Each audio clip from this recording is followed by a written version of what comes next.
Tomazzi Entertainment. Tomazzi Entertainment showcasing Edmonton's exciting new bands, interviewing musicians and finding out what makes them tick.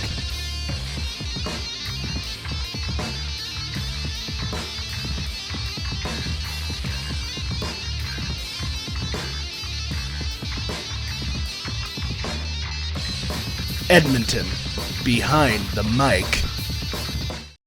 Hello, and welcome to the August episode of Edmonton Behind the Mic.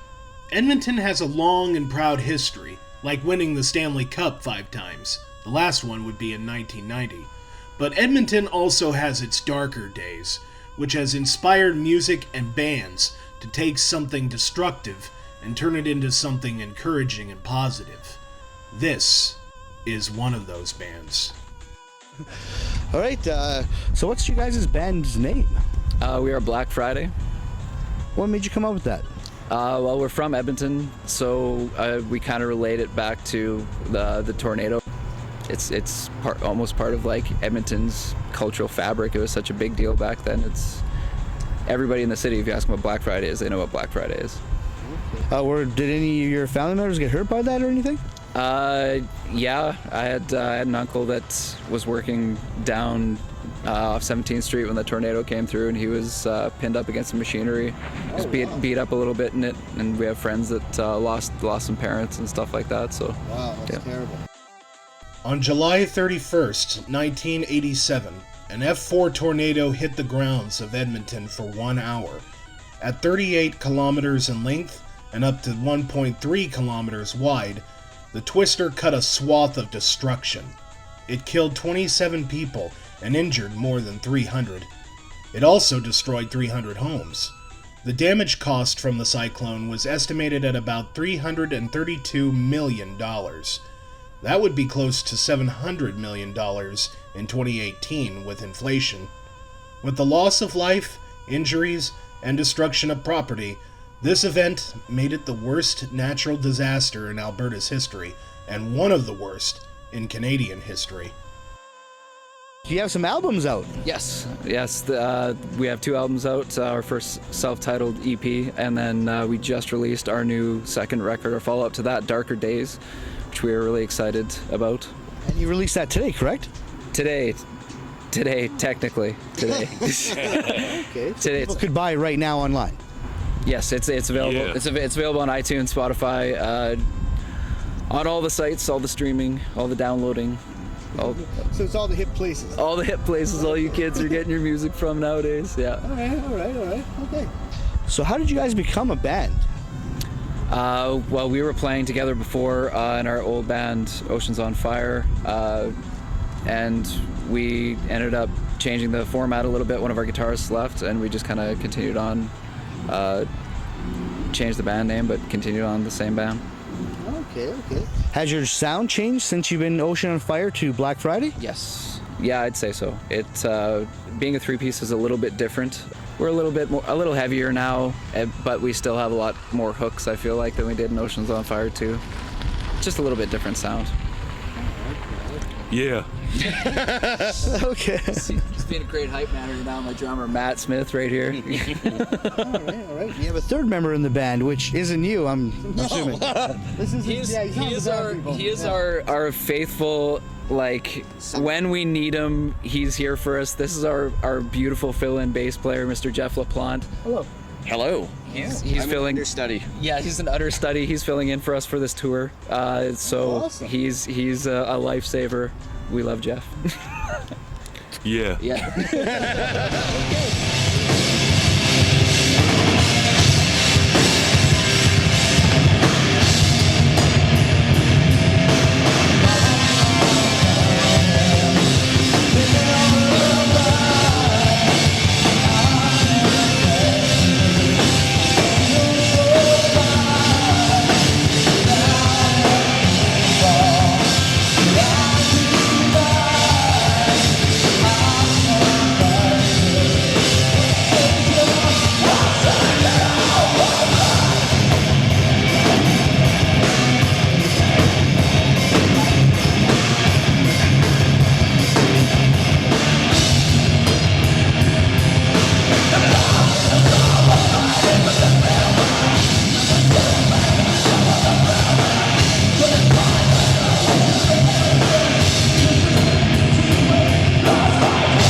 played some shows in Edmonton before?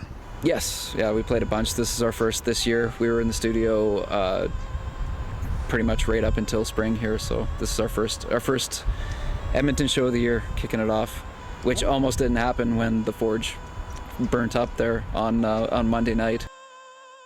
Originally, this interview was supposed to take place at the Forge on White Avenue, but due to fire damage, the Forge had to shut down, and the entire show was moved to the Celtic Hall. Hey, Kenny, do you mind if I step in for 1 second so I can talk about Celtic Hall? Well, I don't know. It's kind of my job. Are you sure you can handle it? Oh yeah, I can handle it fine. Just go relax, buddy.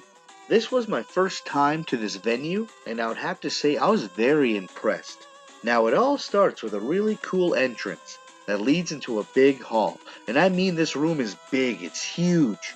And it's a beautiful room. It has kind of a medieval feel to it, with really cool artifacts lying around the walls, like paintings, armor suits, swords, plaques.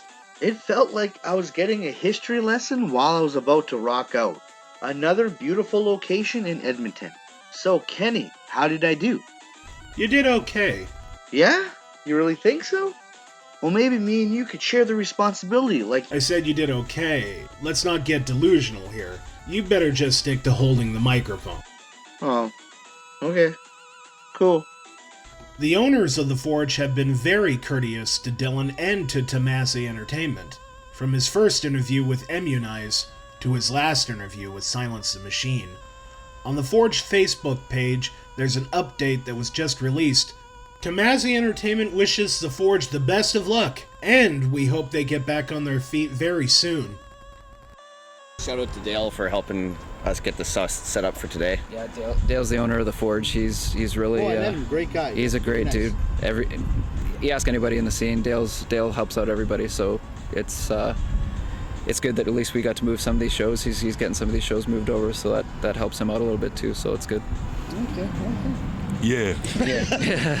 One of the nice things though too is Edmonton's music scene is actually quite good as far as like Western Canada is concerned. Like the music scene here is quite decent, aside from the fact that we're kind of losing venues left, right, and center now with the With the Forge. with the Forge, the fire. You know, the Needle shut down. The Mercury Room just got turned over to new management, so venues are kind of shrinking. But at the same time, like the talent and just the turnout for shows and the scene itself in Edmonton is actually really, really good. You agree? Yeah. Oh, metal never really dies, eh? Absolutely not. All right. Okay. There's 3 band members and we're missing one. What happened to him? He ended up having to take care of some stuff in his personal life and kind of focus on other things right now. So he recorded the record with us. Eric Monkman, we love Monk to death. So he's stepping away for now, and after this tour we'll kind of see what we want to do on that end. But Okay, so you really are filling in then. he really is, man. Oh, okay. Yep. So do you enjoy going on tour with these guys? I don't know, I don't really like these guys, but they make me look cool, so no, it's a great time.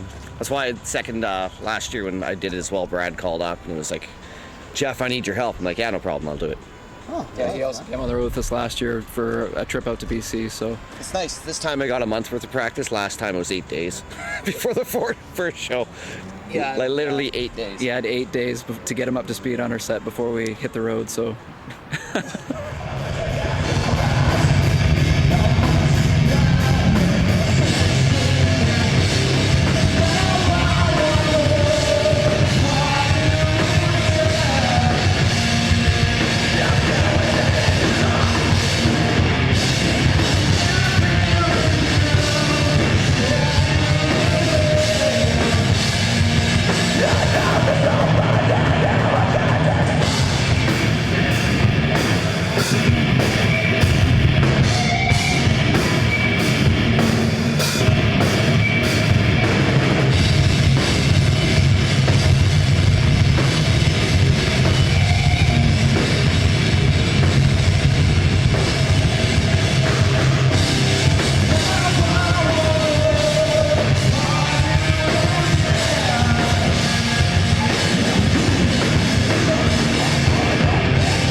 So where do you guys get your inspiration for your music?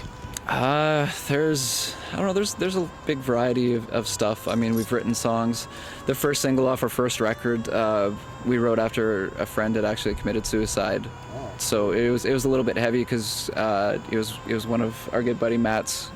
He was one of his good buddies, and he had bumped into the guy and was partying with him just like that weekend. And then the following week, we found out that it happened, and it stuck out in our minds so much that we decided to write something about it. But So that influenced probably the whole album. because he seemed totally fine, right? Like it's just crazy how you can not realize how bad people are doing inside their heads, and seem totally fine, and just like some of the battles that people are fighting that you don't realize, right?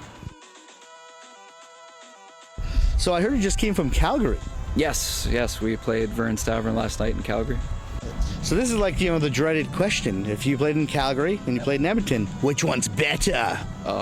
Well, I mean, we're from Edmonton, so I mean, our following is pretty decent in Edmonton. So I mean, you kind of have that soft spot for Edmonton. Having said that, last night was our first time in Calgary, so it was nice. We met a lot of really awesome people in Calgary, and it was pretty decent. It was a good time, so I can't really complain. I feel like the more times that we hit Calgary, we'll have it built up just as wicked as it is in Edmonton for us.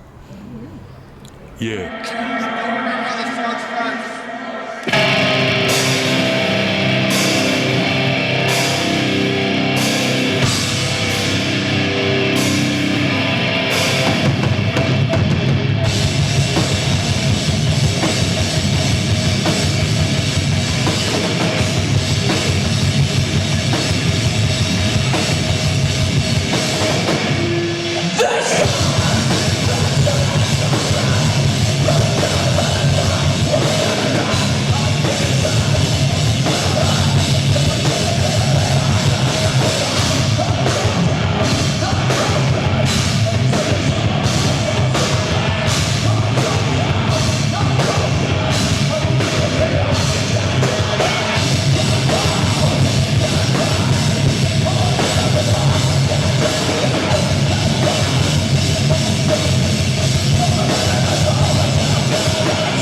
Well, I'd like to thank you guys for being on Edmonton Behind the Mic.